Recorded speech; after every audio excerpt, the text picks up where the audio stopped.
Okay, so we know the bra does not fit when the band is too big. Your breast tissue is coming out of the bottom of it, you go to reach for something or you move, and you can just feel that underwire or the band of the bra creeping up your breast tissue there, and so the band is too big. I don't know how to emphasize it. The band is too big, ladies. But the reason the band is too big is because you can't get a cup big enough for most of y'all. Bra sizing does not stop at double D, nor does it stop at triple D. I have fit up to an S cup in store. I said S as in Sam. And so getting the right fit is what is going to make the bra the most comfortable.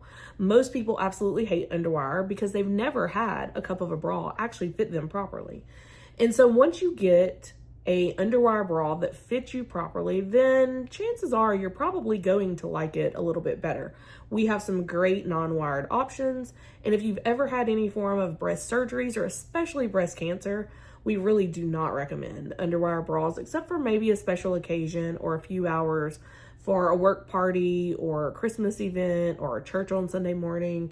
You can pull it off during that time, but you really shouldn't be wearing it day in and day out as your primary wear undergarment if you've had a breast surgery experience in cancer.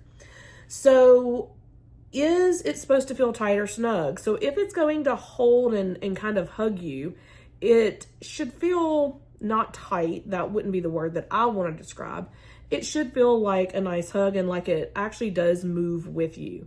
When the bra moves against your skin and it is working in in two different ways, like your skin is going this way, the bra kind of stays put, or the bra moves. This is what's called chafing, and we've all had that at some point of our life somewhere. But the worst is if you get chafed under your breast tissue, right? Not in that band line. And so that is caused typically from not a too tight bra, that is typically caused from a too loose band and it rubbing and chafing, especially in heat. And we are here in Southwest Louisiana, and let me tell you, we have the humidity and we have the heat. There are all sorts of things on the market that you can kind of combat that with, but we'll talk about those in a different video maybe. Some accessories to certain things. So if you have the correct fit with your bra, it should be relatively comfortable. Will it stretch out over time? Yes, they all do, especially when we don't launder them as much as maybe we need to, or if you launder them and then dry them, they can wear and it can really stretch out the fabric. Most of the manufacturers really recommend like 8 to 12 months on their garment, that you wear it for that length of time. That is when it has the most, the fabric is at its peak level is during that time. After 12 months, the bra is wore out. The fibers are screaming that I'm done. It may look great still because maybe you take care of your bras wonderfully and it still looks pristine and almost like the day you bought it in our store, but it really does not still have the connective fibers that are going to hold it together and to really keep you lifted and supported the way that you need to be with your breast tissue. Can you, will it stretch out over time? I did that. Can you wear it all day? So there are definitely some bras that we can wear all day and they don't bother us at all. We have a few of those in store. Come see me. But yeah, most of the time people wear them all day. If you work all day long, then typically you have that bra on for 10 to 15 hours of the day. I do hear ladies talk all the time. They're like, I'm walking in the door, undoing the hook and eyes. I'm getting this thing off. And so there are definitely always bras that I would say or recommend for if you just want something very loose and very comfortable for at home. Maybe you have teenage boys at the house regularly. If you're like me and a mom of 3 boys, I really didn't have the option to just, yank the bra off when I got home. So, there's always some comfy options. There are some camisoles that have built-in bands in them that have some modesty sewn in. There are always just comfy. Some people actually sleep in bras. I'm in the bra industry, and so I have ladies come in all the time that actually need a sleep bra. And so we find those for them, something comfortable enough for them to sleep in. So you could wear that for a few hours at night during your downtime, and maybe keep your nice, pretty bra that has all the support and lifts those girls during your work day. So there's definitely bras for different occasions and different times of your seasons of life. Obviously, nursing bras, we have those. So anyway, you can wear a bra all day. Some people still wear them at night. And there's a bra for whatever you need, and it is our job to make sure that it fits you properly and that it is comfortable. What size am I? I've changed since a surgery, since a weight loss, since all the things. So yes, we change a lot in our breast tissue. Lord knows, in our 40s, we are very different than we were in our 20s, ladies. We all know that, right? So over time, gravity takes over. And so we want a bra that provides the adequate support that we need. And what you want to do is you basically want to measure your rib cage, I'm going to say, right under your breast tissue, right under the place that the bottom of your breast come out or extend from your chest wall. A lot of ladies want to wear bras far down on their stomachs. I have not figured out what that's about. I think they're just so used to pulling them down from the breast tissue, trying to go under the bra band, that it has become a huge habit for ladies to do that. And so they're not used to wearing the bra where it even goes, if I'm going to be honest. And so that's re-education that we try to do in store. You're supposed to wear the bra under your breast tissue, right there at that band.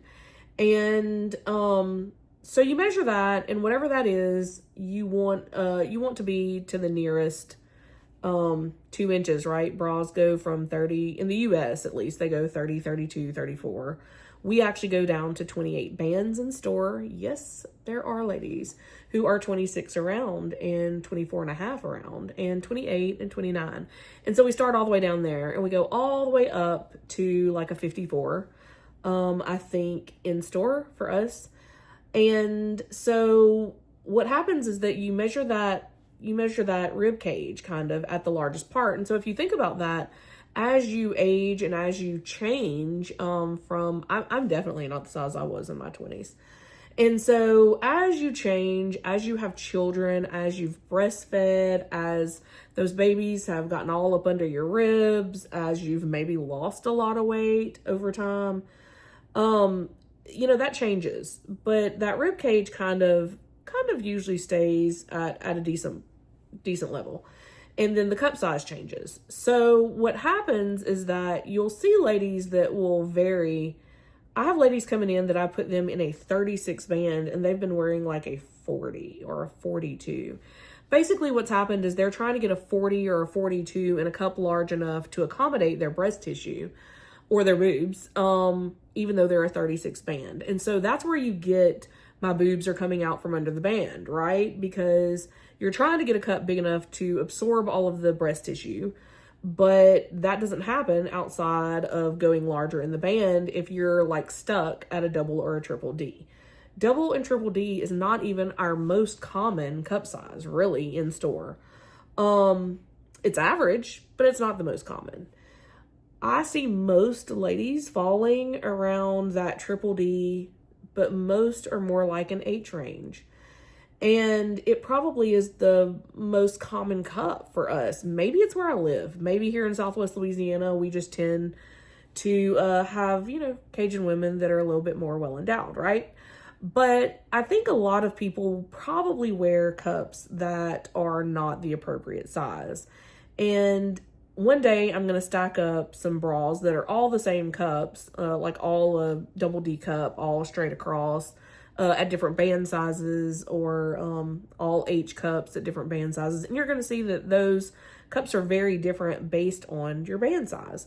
So you need to be fitted properly, and that's when you're going to be the most comfortable. It's also going to make you look the smallest that you can look. If you have a band that fits correctly and a cup that contains all of the tissue that you want it to contain. There's always plunge bras and demi bras and balconette bras, and so you can expose or contain as much of your breast tissue as you want, but you need the cup to fit correctly, right? So when the cup fits correctly, we don't have any issues, and you are going to be the most comfortable, and you are going to look the best in your clothing, and you're going to feel like you're not all over the place. What happens is when we get these really big bands, if you're a 36 around and you get a bigger band, then that's more room for the breast tissue to expand outward and actually make you look wider than you really are. Those breasts should be like two balls kind of on the front of your chest, not way out here on the sides of your chest. We don't want them to go east and west. I get that. But when you flatten that out, it just makes you look wider. And that's what happens when you get the wider band, a 40 band, when you're a 36 band, and your breast tissue is just going and kind of meeting your arms. Now, some ladies are just large enough that their arm is always going to rub the side of their breast tissue, no matter, if it's a band that fits or not, and a bra that fits or not. But you want to be comfortable, and you want a secure band, is what I'm going to say. And when you lift your arms up, or when you reach to go grab something, or you move, that your boobs are not going to fall out under the band. So anyway, this is tips from Julie at Wonderfully Made, and stay with us and we'll do a couple of more of these along the way. Thanks.